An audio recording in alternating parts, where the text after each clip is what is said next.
Buenas tardes, jóvenes. Pues vamos a dar inicio a la clase de la materia práctica forense de juicios civiles, familiares y mercantiles. Sin embargo, para entrar un poquito en materia, debemos de recordar o hacer memoria de nuestras clases de teoría general del proceso o bien de cualquier materia procesal que hayamos tenido o que ya tuvimos durante el curso que llevamos de nuestra carrera.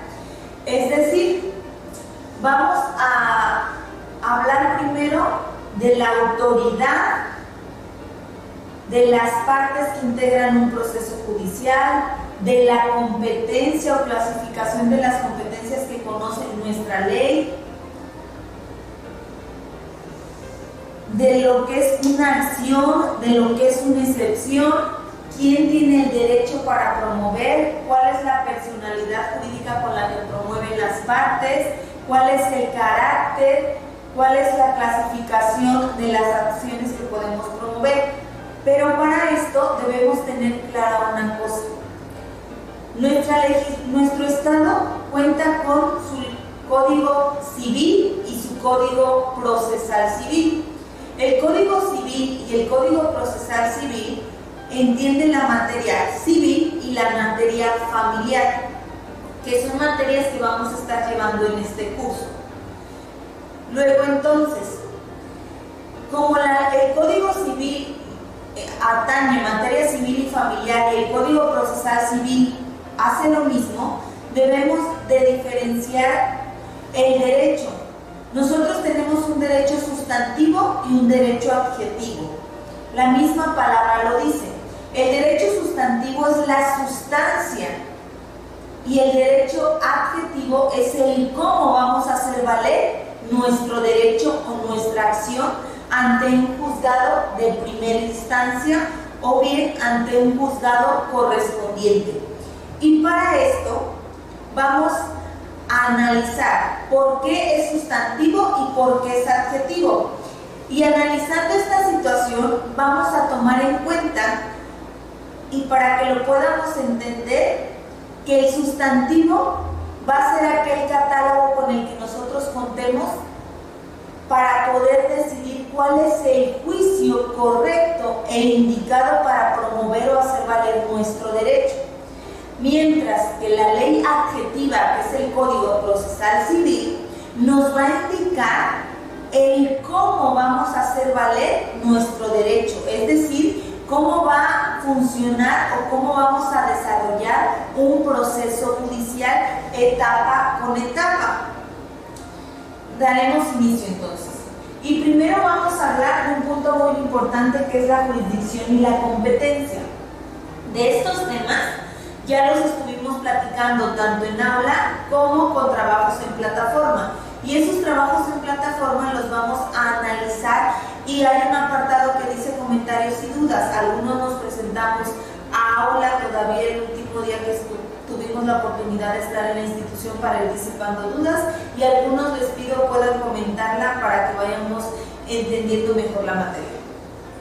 Ahora, jurisdicción y competencia. Iniciemos por el juzgador. ¿Quién es el juzgador? El juzgador cuenta con principios y uno de esos principios, de acuerdo al artículo 15, es la imparcialidad, la independencia y la autoridad del juzgador. Es decir, cada juzgador es independiente en el ejercicio de sus funciones y deberá actuar con absoluta imparcialidad en relación a las partes, es decir, el juzgador únicamente es el intermediario, es aquel sujeto que va a dictar una resolución para darle fin a un conflicto.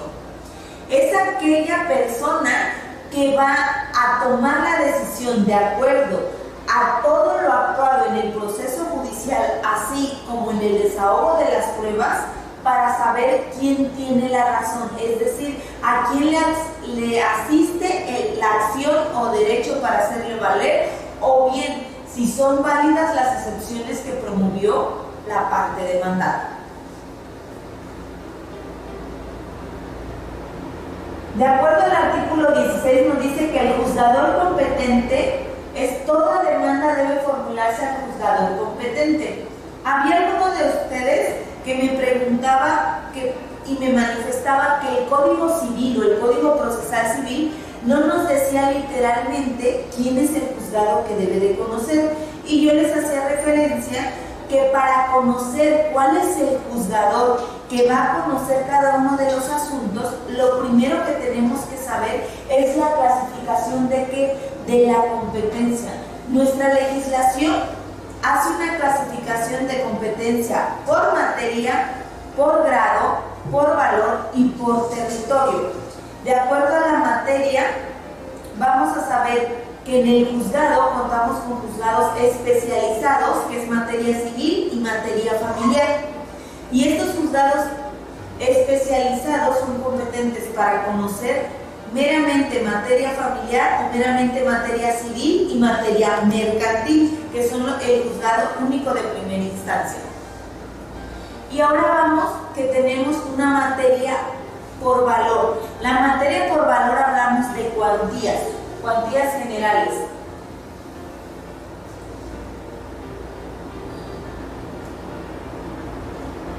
Ahora, vamos con el artículo 20. El artículo 20 es una situación importante porque nos va a hablar de la declaración de incompetencia, es decir, ningún tribunal puede negarse a conocer de un asunto sino por considerarse incompetente. En el auto que el juzgador negara a conocer es recurrible la queja. Sin embargo, recordemos que de acuerdo a la legislación conoce cuatro clasificaciones, la clasificación que se compone por 4, que es materia, territorio, grado y valor. Entonces, si la materia ya dijimos que en los juzgados de primera instancia de la ciudad de Iguala es familiar, civil, y el civil conoce la materia mercantil, así como hay juzgados penales, cada uno va a conocer única y exclusivamente de las materias que la misma ley le confiere conocer. De acuerdo al valor es de acuerdo a la cuantía, y esto es meramente mercantil. En el juzgado de Iguala no contamos con juzgado de cuantía. La cuantía menor la conocía el juzgado de paz, pero después de la reforma en el Código de Comercio queda desfasado y ahora van a ser juicios orales mercantiles, que prácticamente los van a conocer los juzgados de primera instancia y los juzgados de distrito. ¿Por qué? Porque va a dejar de ser competencia. Lo que nosotros como abogados procuramos darle a conocer a las partes es la agilidad y la prontitud con la que le resuelves el conflicto en el que en este momento se encuentra involucrado. La materia por territorio, jóvenes, recordemos el mapa que hemos visto, que tuvimos a bien ver en alguna materia anterior, en el que clasificábamos los distritos judiciales con los que cuenta el estado de Guerrero. Y esos distritos judiciales acordamos que eran 18 distritos. Sin embargo, el que nos importa va a ser el Distrito Judicial de Hidalgo, que es quien tiene la cabecera en la ciudad de Iguala, Guerrero. Y conoce Cocula, Tepecua, Huitzuco, Buenavista y las localidades aledañas a la misma ciudad. Maestra, ¿me puedo hacer una pregunta? Dice que ningún tribunal puede negarse a conocer un asunto, sino que se considera incompetente. Y nos habla que es recurrible queja. La queja se interpone ante ¿qué tribunal? O ante el mismo tribunal que se declaró incompetente o ante su superior. La queja se presenta ante la misma autoridad que le negó a trámite la demanda, que declaró incompetente, pero quien resuelve es la sala, la segunda instancia. La autoridad, quien admite, tiene que hacer llegar como un recurso de apelación a la sala para que la sala determine si efectivamente es o no es competente. Pero cuando un juzgado de primera instancia se declara incompetente, es por lo general por territorio. Por materia no suele haber mucho en la práctica, se declara por incompetente por materia de territorio. Es por lo general, pero se presenta ante la autoridad que emitió, digámoslo así, el acto, pero quien resuelve es la sala familiar o la sala civil, que tienen su sede en la ciudad. Dependiendo de la materia. Gracias. Sí. Ahora, hablábamos de la competencia por territorio y decimos que Iguala conoce de los municipios y localidades que se encuentran dentro de ella. Y para eso vamos a hablar de la ciudad de Iguala, que es la que tiene el juzgado único civil y 2 familiares que se componen de 3 y 4 secretarías respectivamente, que es la materia que estamos nosotros llevando a cabo en este momento. Y la materia por grado, jóvenes, como lo hemos platicado en clase, es esa materia que se va a dar por primera instancia, que son los juzgados de primera instancia que tenemos en la localidad, y segunda instancia, que son las salas civiles, familiares o penales que resuelven los recursos ordinarios.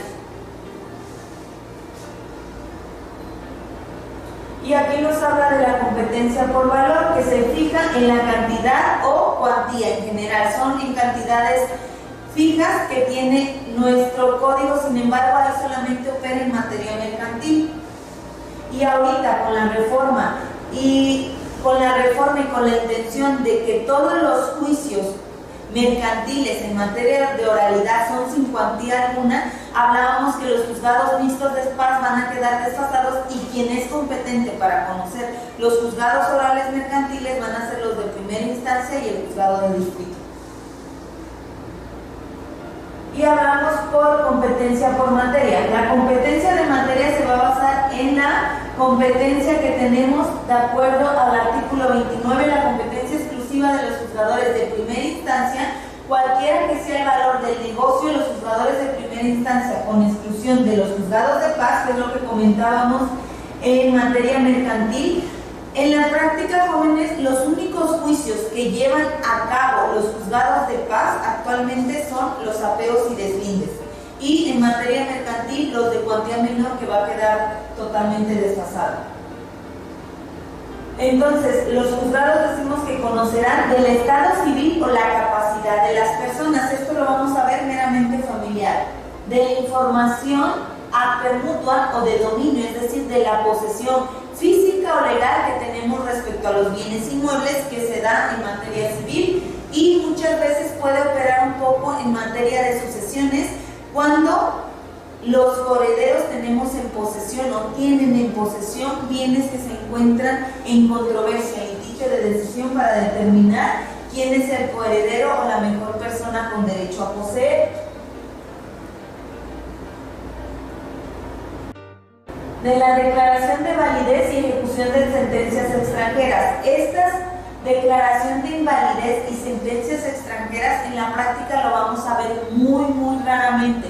La declaración de invalidez va a ser respecto a aquellas sentencias que se supone haya emitido una autoridad que realmente no es competente para conocer. Tendríamos que promover un juicio para poder declarar la invalidez del acto, es decir, de la resolución que dictó un juzgado de primera instancia. De los asuntos de cuestiones no patrimoniales es meramente familiar, cualquier asunto de pensión alimenticia, divorcios, y solamente nos vamos a entender a la liquidación, a la disolución del matrimonio, y no se encuentra la liquidación de bienes. Y claramente de los juicios sucesorios, cualquiera que sea la cuantía. Los juicios sucesorios no se basan en la cuantía, sino en la clasificación del mismo. En materia familiar vamos a conocer los juicios sucesorios, intestamentarios y testamentarios, pero muchas veces suele haber sucesión mixta. Y mixta va a operar, como el ejemplo que tenemos de la demanda que estamos practicando, en ese momento en donde haya un testamento, pero también existan bienes que no se encuentran dentro del testamento. Entonces la sucesión se convierte en una sucesión mixta. Y también nuestro código reconoce la sucesión ante notario. Conoce la sucesión ante notario, que la sucesión ante notario va a ser siempre y cuando se reconozca de manera judicial a los herederos en un presente asunto, y esto se lleva a cabo en la Junta de Herederos.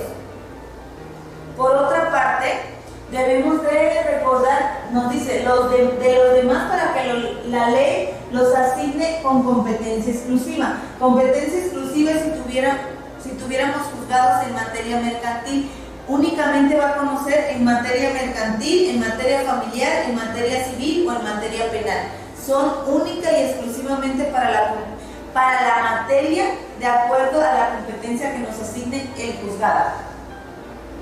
Y ahora sí viene una de las más importantes que hemos estado platicando, que es la competencia por territorio. Y decimos que la competencia por territorio se va a basar en los 18 distritos judiciales con los que cuenta el estado de Guerrero. El de nosotros es el distrito judicial de Hidalgo, con el que contamos.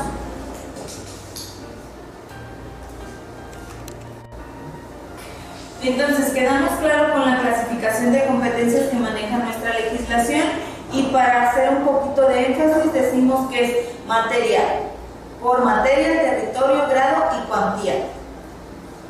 Si queda alguna duda, pues las vamos a ir disipando durante los videos o bien la interacción que tengamos o sobre los trabajos. Ahora, jóvenes, vamos a entrar al capítulo de acciones y excepciones. Dijimos que nos vamos a ir remontando un poquito a nuestras materias anteriores para que la materia de práctica se nos dé de la mejor manera o sea mucho más entendible. ¿Qué es una acción? De acuerdo al artículo 61 nos dice que es el interés jurídico y que éste solo puede iniciar un procedimiento judicial o intervenir en él quien tenga el interés jurídico en que la autoridad judicial declare o constituya un derecho o imponga una condena y tenga el interés contrario. También nos dice en un siguiente párrafo que podrán promover los interesados por sí o por sus representantes o apoderados, y bien el Ministerio Público y aquellos cuya intervención esté autorizada por la ley en casos especiales. Luego entonces, ¿cuál sería el concepto de acción y quién tiene el derecho de ejercer la acción? En materia civil, familiar, en cualquier materia tenemos dos partes que integran un juicio principal que es la parte actor y la parte demandada. La acción por lógica le compete a quien tiene el derecho para hacerlo valer. Luego entonces vamos a conceptualizar la acción como el derecho que pretende hacer valer la parte actora en un proceso judicial. Y la finalidad de este nos dice el artículo. ¿Cuál es la finalidad? Buscar que se dicte una resolución de acuerdo a los intereses y a las pretensiones que hace valer la parte actora en su escrito inicial de demanda.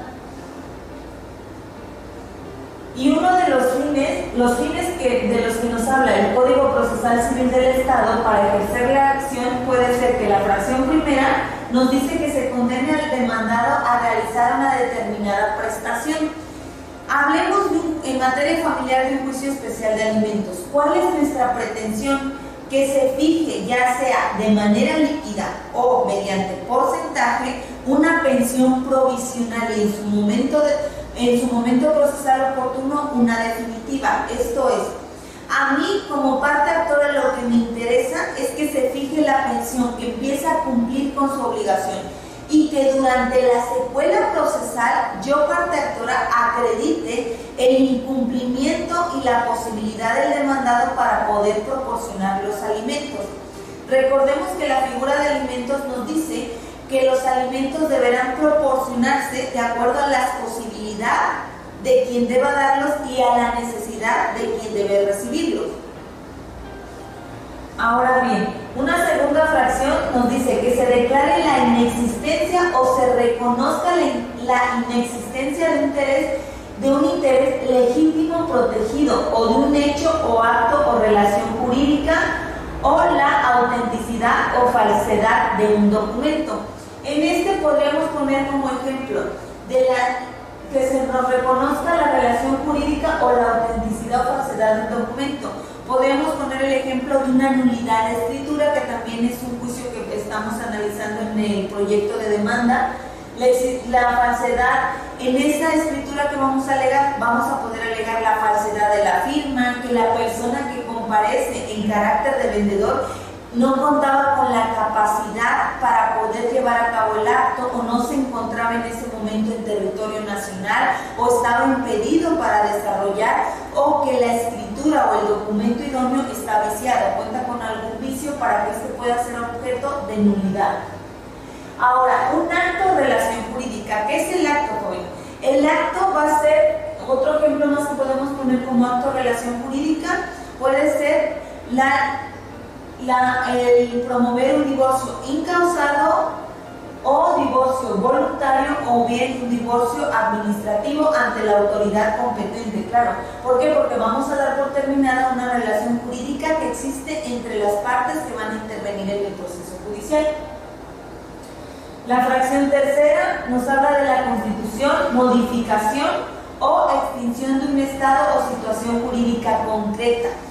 Cuando hablamos de la situación jurídica concreta, pudiéramos poner como ejemplo la incapacidad permanente de una persona, que una persona solo esté lúcida por un lapso de tiempo y que esta persona cuente con bienes o con un patrimonio que necesita ser vendido o administrado por un tercero para una buena vida del interdicto, y vamos a promover un juicio de interdicción, es decir, lo vamos a declarar incapaz.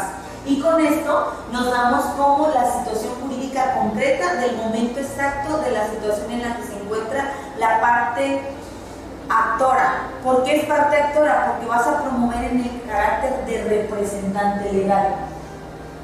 Y por último, vamos a tener la aplicación de las normas jurídicas encaminadas a la defensa de cualquier situación, hecho o de derecho favorable al actor, o reparar el daño sufrido o evitar el riesgo probable de un bien propio o de un bien que esté obligado a salvaguardar.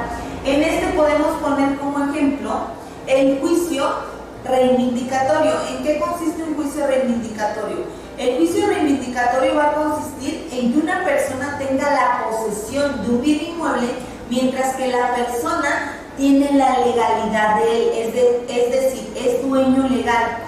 Luego, ¿qué es lo que queremos acreditar? Queremos acreditar una reparación del daño sufrido, porque quizá yo, parte actora, que soy dueña legal, me va a costar el sacar a la parte demandada de mi inmueble, y no obstante a eso, el tiempo que me lleve yo en promover un juicio, pude haber obtenido un lucro por ese bien inmueble, es decir, haber obtenido una renta. Entonces, lo que me ocasiona a mí son daños y perjuicios, y con esto implica la reparación del daño sufrido durante el proceso judicial.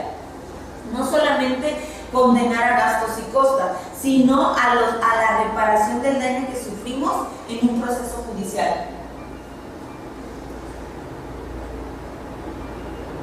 Ahora, hay una figura importante que nos habla el artículo 64 de la acumulación de acciones. La acumulación de acciones siempre será obligatoria cuando haya identidad de las partes, objetos y causas del ejercicio de la misma, y esta puede ser una excepción de litispendencia, es decir, en la excepción de litispendencia vamos a acordar que existen mismas partes, mismas prestaciones, mismos hechos y mismas circunstancias.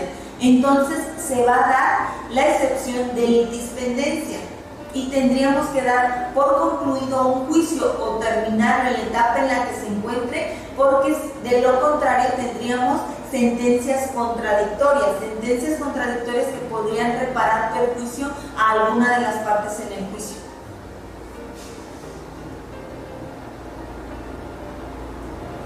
Ahora bien, vamos a continuar y vamos a entrar al estudio de la excepción y vamos a decir qué es una excepción, jóvenes. Analizando en clases anteriores habíamos tomado en cuenta que la excepción era aquella resistencia u oposición que opone la parte demandada para desvirtuar los hechos o la acción que pretende hacer valer la parte actora. Y tenemos una clasificación de excepciones. Y la clasificación de excepciones previas que nos reconoce la legislación, que no con esto nos limita a ofertar cualquier otra que se adecue o encuadre en el juicio que estamos llevando a cabo, serían las siguientes. Ya las vimos en clase, pero vamos a dar un repaso. Incompetencia del juzgador, que vimos que era claro, y por qué era claro o importante conocer la clasificación de competencia. Muchas veces, jóvenes, en la práctica se presentan demandas que se declaran incompetentes y muchas de esas ocasiones es por desconocimiento de los que promovemos, es por desconocimiento de esas partes. Entonces, lo importante es que nosotros como litigantes le demos la confianza a la parte actora de que tenemos pleno conocimiento de la acción que va a pretender hacer valer. Y viene también la excepción de litispendencia, que la excepción de litispendencia, ¿en qué quedamos que era? Quedamos que la excepción de litispendencia es cuando existen dos juicios en diferente juzgado, en el mismo juzgado, pero existen las mismas prestaciones, las mismas partes, los mismos hechos y el mismo derecho. Entonces se da la excepción de litispendencia. Y estas son excepciones perentorias. ¿Por qué? Porque se resuelven en el momento de su estudio y no en la resolución definitiva. Continuando, vamos con la conexidad de la causa. La conexidad de la causa nos va a hablar meramente de que existe relación con otro juicio entablado y que van a dictarse resoluciones contradictorias y que alguna de esas resoluciones va a afectar el fondo del estudio del juicio que nos ocupe, no en perjuicio de las partes, sino de la autoridad que resuelva, porque si la autoridad tiene pleno conocimiento de que existe otro juicio que va a ser contradictorio la posible resolución o sentencia definitiva que recaiga al mismo, es la autoridad quien tiene, por propia voluntad o a petición de parte, solicitar se alleguen los autos del expediente para analizar y ver si por la conexidad procede una acumulación de expedientes, es decir, que en un mismo juicio resuelvamos dos pretensiones o dos acciones distintas. Y vamos a hablar de la legitimación procesal, es la falta de personalidad o carácter para poder promover, que dijimos que solamente podemos promover la acción o podemos hacer valer la acción solo aquellas personas que tengamos el interés legítimo para hacerlo valer ante la autoridad competente. Y nos vamos a la falta del cumplimiento o falta del cumplimiento del plazo o condición que está sujeta a la acción inmediata. En este caso, jóvenes, nos remontamos a la práctica y podemos hacer un juicio, hablemos de un juicio especial hipotecario o un juicio de terminación de contrato, en el cual yo he estado cumpliendo cabalmente con el pago puntual de mis rentas o con el pago puntual del concepto de abonos al capital o a intereses como se fijó en el contrato. No pueden promover una terminación de contrato o un juicio especial hipotecario para solicitarme el requerimiento del pago total de la deuda si hay un plazo fijado a ello y obviamente yo, parte demandada, no di pie o motivo para el reclamo anticipado del contrato. Caso contrario, si incumplo, obviamente sí puede darse la ejecución o la exigencia de una terminación de contrato o un juicio especial hipotecario. Pero mientras yo no incumpla no puede darse la falta de cumplimiento. Ahora, falta de declaración administrativa previo en los casos a que se requiera conforme a la ley. Esto únicamente va a operar siempre y cuando existe un juicio administrativo o un medio administrativo pendiente de resolver para el juicio principal. Una de las últimas excepciones nos dice la división, orden y ejecución. La división quiere decir que no podemos solicitar en un juicio una prestación derivada de otra.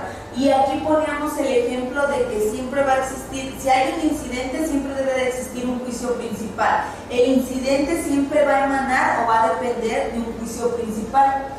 Y nos dice aquí, nos deja abierta la posibilidad que les comentaba. Nos enlista excepciones, pero no nos limita a poder promover algún tipo de excepción o oponer un tipo de excepción. En este caso, una de las que es mayormente recurrente promover en un juicio es, por ejemplo, en un mercantil, la excepción de pago. Siempre y cuando recuerden que para ofrecer una excepción hay que acreditar que efectivamente sí se realizó el pago, que tenemos los medios probatorios necesarios y suficientes para hacer valer la excepción de pago. Y todas esas excepciones, jóvenes, prácticamente son perentorias. Van a ser dilatorias aquellas que se resuelvan de fondo, pero la litispendencia, la falta de personalidad, la legitimación procesal se va a resolver en la audiencia. En juicios ordinarios se resuelve en la audiencia previa de conciliación. y en los juicios especiales los vamos a resolver en el momento que se dicte la admisión de pruebas. El autoadmisorio de pruebas va a dictar también qué excepciones sí proceden y qué excepciones se van al fondo del estudio. Y vamos a hablar de forma general de las partes que integran un proceso judicial. Y hablábamos que las partes que integran un proceso judicial van a ser todos aquellos que tengan el carácter o interés jurídico de hacer valer su derecho y aquellos que tengan para oponer su excepción. Y hablamos que la capacidad procesal las tienen las personas físicas que conforme a la ley estén en pleno uso de sus derechos civiles, es decir, todos aquellos que tengan la facultad, el interés legítimo para hacerlo valer por su propio derecho o en representación de terceros. Cuando hablamos en representación de terceros, vamos a vernos en aquellos tutores que tienen la guardia y custodia de los menores y van a hacer valer su derecho. Por ejemplo, en un reconocimiento de paternidad, en un juicio especial de alimentos, en una pérdida de la patria potestad, pérdida de guardia y custodia, convivencia. Yo estoy represento a los menores. Ahora, vamos, las jurídicas por medio de las cuales los representantes o apoderados legales. Acuérdense que cuando hablamos de apoderados legales va a ser única y exclusivamente cuando con instrumento notarial público acredites la personalidad jurídica y que obviamente quien te otorgó el poder tenga las facultades de otorgamiento de poder. Esa es una figura muy importante. Cuando nos presenten en una contestación, en una propia demanda, un poder general, tenemos que ser muy meticulosos al revisar no solo el instrumento, sino la capacidad jurídica que tenía la parte que otorgó el poder. Y las instituciones o dependencias administrativas públicas por medio de sus órganos autorizados. En este caso figura la beneficencia pública, que por lo general no hace valer su derecho, pero de acuerdo a nuestro Código Civil puede entrar en una sucesión testamentaria o intestamentaria en caso de no reclamarse. Y obviamente tenemos al Ministerio Público. ¿Por qué? Porque el Ministerio Público en los asuntos de orden familiar va a fungir por los intereses de aquellos terceros que no se presenten o bien de aquellos terceros que se han afectado su acción o su derecho durante el proceso judicial.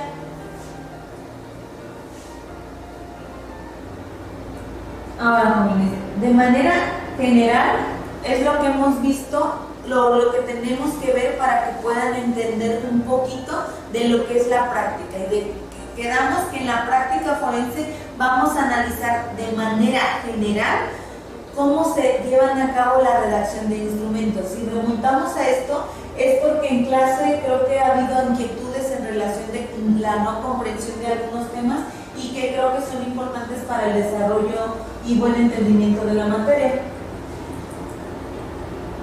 Las tercerías las vamos a ver en su momento oportuno.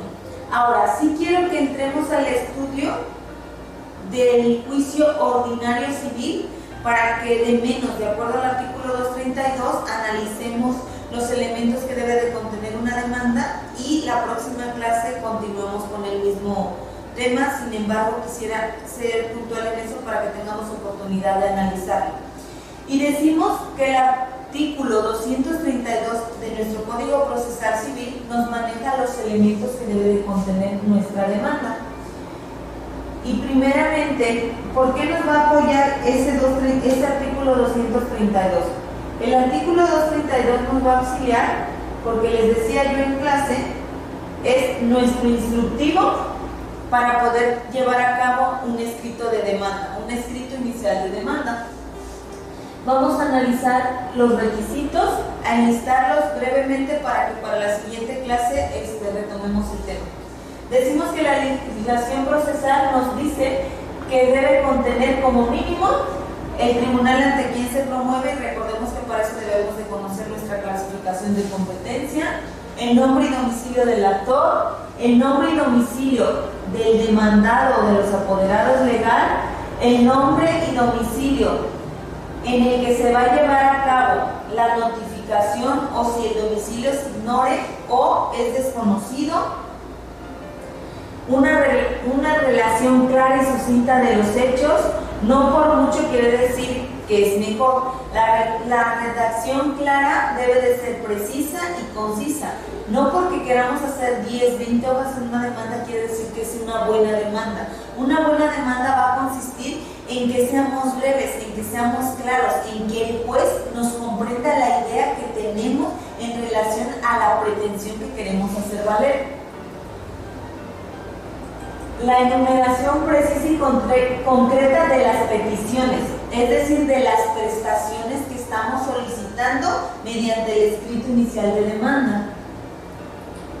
La clase de acción que se hace valer, así como los fundamentos de derecho que se reclaman, es decir, la vía y acción que pretendo hacer valer con mi juicio y el valor de lo demandado si es que dependa de la competencia por cuantía, no por materia. Por materia hablamos de diferentes tipos de juicio que no todos necesitan tener materia.